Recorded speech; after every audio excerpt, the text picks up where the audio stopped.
Hello, hello mga kalonger. Good morning po mga kalonger. So, araw po ng Martes ngayon. So, magtutos po tayo sa Bukawi. Paboritong lugar mga kalonger. So, eto na si Superbook. Kinuha na si Grisel. So, nag-iisang ikaw. So, itotos natin para sa basketing bukas mga kalonger.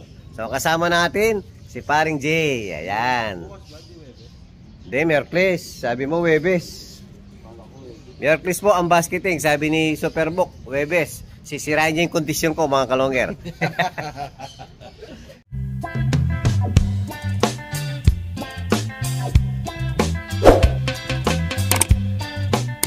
Ayan si Grisel mga kalonger, oh. Yan, ganadong-ganadong itsura niya, oh. Malikot? Malikot, kondisyon na kondisyon. Dahil naka-score kasi kahapon yan, eh. May Paris na. May Paris na. So, kilala ko na yung Paris niya. Yan, mamamotivate na si ano. Uwi ka sa Tacloban, ha? One night stand daw sila mamaya. No. So, magsosolo sila, no? Solo sa gitna. Isang kulungan. O, tara na, mga kalonger. Let's go! Oh, hello, mga kalonger. Ayan, dito na naman tayo sa paboritong lugar natin. Bukawi is the place to be. Ayan, oh. So, dalawa na lang kaming magatotos ni Parin J. Tag-isang ibo na lang kami.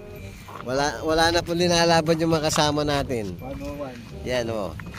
Napaka-special ni Grisel, oh. Ang haba ng training box. Ano naman? Sasabay ba na natin? Sabay na lang, no? Dalawa lang naman sila. So, relax lang ng konti, mga kalonger. Relax, relax. Galing sa biyahe. Hello, mga kalonger. Yan po, re-release na yung dalawang special natin, Ibon.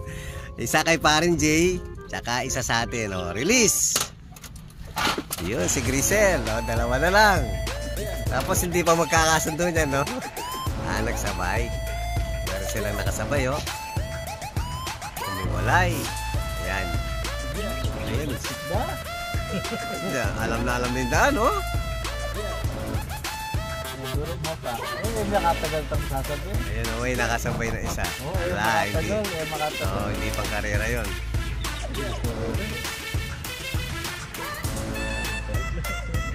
Yun, tara let's go. Balik na tayo sa ating loft. Hello, hello mga kalonger. Ayan po, nandito na tayo sa loft natin. So, nandyan na si Grisel. Ayan po mga kalonger, nauna na naman po sa atin si Grisel. So, parorondahin natin yung mga kasama niya mga kalonger. Tapos, hihiwalay muna natin. Hindi natin isasama yung kababalik lang kahapon, si Solo Girl. Ayan. Tapos mga kalonger, habang walang laman yun dito, bukas kasi mga kalonger, ibababa na natin si Lady Maasin. So, iseset na natin. So, ang gusto kong ipares mga kalonger, dahil si Lady Maasin, malakas po ang homing stink. Pero baga kulang sa speed. So, idudugtungan natin nung long distance speed mga kalonger. So, ito yung napili natin. Yung nagbalik to last 2 weeks. Hindi ko na pakita sa vlog natin. Ito mga kalonger. So, ito full sibling nung first clock natin sa Katbalogan na tumakbo ng 1137 mga kalonger. So, kapatid din ni Tangkad to. So, tatlo to mga kalonger. So, nawala ng third lap. Ito yung pinakamabilis sa kanila nung bago mawala. Ito magagandang lahi nito. So ito yung gusto kong ipares kaya Lady Maasin. So ihiwalay muna natin mga kalonger. Bago natin ibaba bukas, dapat magpares na muna. Lalagay natin sa may gitna ng natin, loft natin mga kalonger. So ulihin ko muna mga kalonger. Ayan mga kalonger, hiniwalay na po natin yung dalawa. Sana maging magaling ang mapuproduce yung mga anak. So, parehas po long distance yan mga kalonger. So, yung dark check natin na white feather, yan po, long distance speed mga yan mga kalonger. Dahil nga, yung full sieve niyan, ang bibilis. Tapos sa Katbalogan, tumakbo ng 1137 yung first bird natin sa Katbalogan mga kalonger. So, solid. Parehas po may langan yan. May dugong parehas Koi First Japan. So, magkadugtong sigradong mga yan. Yan, magpares na kayo. Yan, kinakarin nyo na. Para bukas, ibababa ko na kayo. Huwag ka lalabas. Papaliparin muna natin yung mga warriors natin, mga kalonger. Ready na po yung mga warriors natin.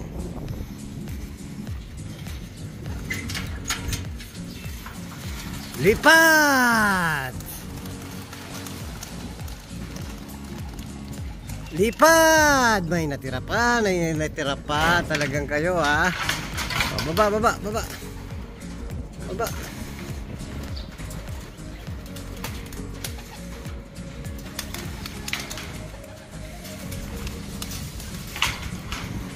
Labas.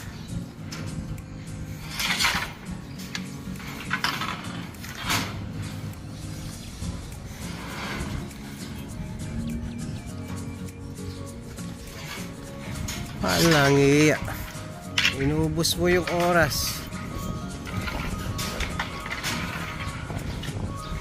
Ayaw lumabas, may kinakatakutan. Yun.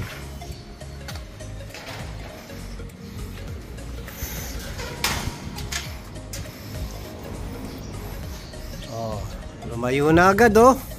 Taas na.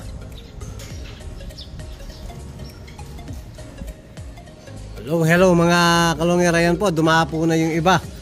So naka 30 minutes po yung kapapasok lang. So yung iba lumilipad pa. Yung mga natitirang to mga kalonger, ito yung mga malalakas na resistensya. Yan, pwede ng mga yan mga kalonger. So mamaya po awarding pala natin sa DMSA. So kahit papano po pumasok ng 3rd overall si Kuryente. So meron siyang trophy na makukuha. Tsaka mga cash prizes din mga kalonger.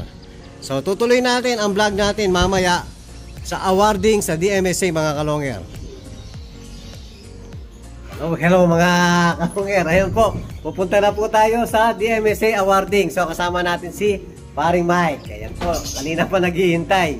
Siyempre si Kiyo, andun po sa loob. Yan, hihintay na natin lumabas. Tara, let's mga kalonger. Hello mga kalonger. Ayan po, nandito na tayo sa awarding sa DMSA.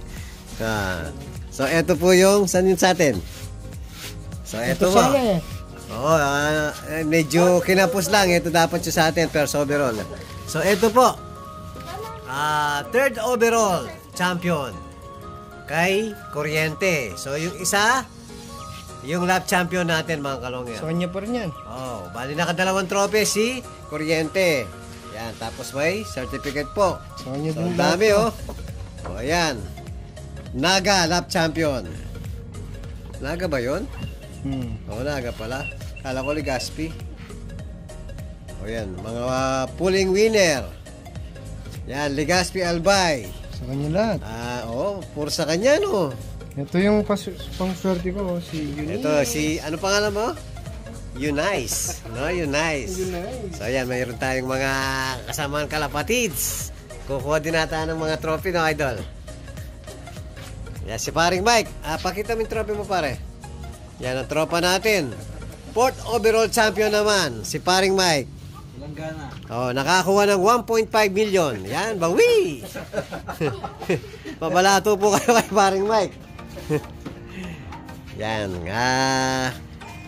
hindi tayo nabasyo kahit papano. Sana darating pa yung ano natin, ibon natin. Yan, 3rd overall champion. Pwede na. Yan, daming trophy ni Kuryente. Ito sanay sa atin, kaya lang bumaba speed ng ibon natin. Yan mga kalonger, maraming salamat kay Superbook. Salamat sa suporta. Yun, thank you. Tapos siyempre kay Miss Talikod, ayun, no? Si Madam Kilay, thank you very much sa napakalinis na palaro ng DMSA. Mabilis po. Malinis, mabilis. Mabilis yung nangungutang. Ayan. Pag-isuporta, PUF and DMSA Club dito sa aming area, Mabalacat. Yun, thank you very much po. Hello mga kalongeran po, nakabalik na po tayo rito mga kalonger. So, eto, papakita natin ulit yung mga achievement ni Kuryente mga kalonger. So, ito po, yung mga achievement niya. Papakita natin isa-isa mga kalonger. Hello mga kalonger, ayan po. Yung trophy ni Kuryente. Ayan, 3rd overall champion mga kalonger sa derby. So, lab champion sa Naga. Yan, 12.77 po ang ring ni Kuryente. Yan po yung certificate niya, 3rd overall champion.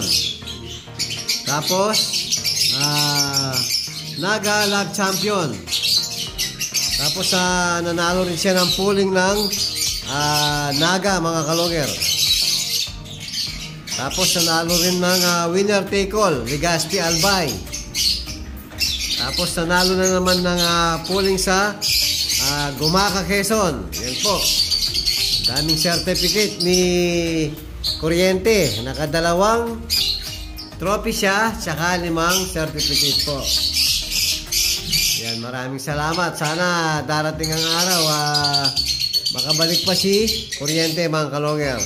So napakahirap po ng pauwi ng Sunday mga kalonger. Talagang hard race po. Dahil matnog, biglang lumundag ng Tacloban mga kalonger. So yun nga, 0 clocking nga tayo sa DMSA. Doon sa isang club, nakawalo po ng clock. Pero hindi po pinalad si Kuryente mga kalonger. At least marami naman pong iniwan na ala-ala sa atin si Kuryente mga kalonger. So maraming salamat kay Kuryente. Kahit papano, meron na naman tayong pan-display, dagdag pan-display mga kalonger. Yan po. Maraming salamat kay Kuryente. Thank you very much din po sa inyo mga kalonger. At kung bago pa lang kayo sa aking channel, huwag kalimutan mag-subscribe, like and share at pakipindot na rin po yung notification bell, pati na rin po yung all para updated kayo sa mga bagong video natin. So yun lang po mga kalonger. Maraming salamat po. Keep safe and God bless.